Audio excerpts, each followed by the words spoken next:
కలియుగ మానవుల కృత స్తోత్రాల కంటే ఋషిప్రోక్త స్తోత్రాలే శ్రేష్టమని దాని నిరూపణ ఇలా అంటున్నాడు శాస్త్రకారుడు.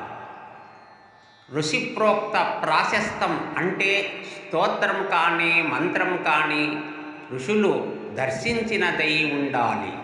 శ్లోకం: ఆర్షం ధర్మం ప్రవక్ష్యామి యత్పూర్వం ఋషిభిః కృతం.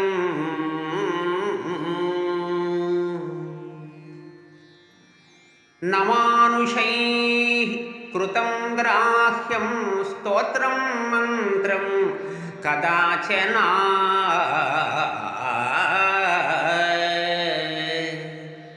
పూర్వం ఋషుల చేత చేయబడిన ఆర్షధర్మాన్ని, స్తోత్రాలను మాత్రమే స్వీకరించాలి. సామాన్య మానవుల చేత రచింపబడిన స్తోత్రము లేదా మంత్రము ఎన్నటికీ గ్రహించదగినవి కావు. ఎట్లంటారా వినండి తర్వాత శ్లోకం నుంచి. శ్లోకం: ఋషిభిర్దేవతాభిశ్చ ప్రోక్తం స్తోత్రం పఠే నరః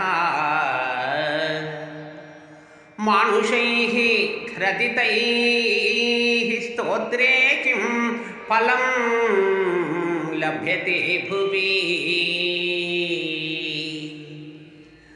ఋషులు లేదా దేవతలు చెప్పిన స్తోత్రాలను మనిషి పఠించాలి. లోకములో కేవలం ప్రాస కోసమో లేదా పాండిత్యం కోసమో కలియుగములో మానవులు అల్లిన స్తోత్ర మంత్ర వాక్కులకు ఋషుల వాక్కులకున్న శక్తి ఉండదు. అందున ఋషులు మంత్రద్రష్టలు. వారి మాటలు సత్యాలు అని నిరూపించుకుంటాయి కూడా. అందువల్ల మానవ మాతృల నోటికి కలిగే ఫలం ఏముంటుంది అంటే అవి ఆశించినంత ఫలితాన్ని ఇవ్వకపోవచ్చు అని శాస్త్రకారుడు చెప్పుచున్నారు.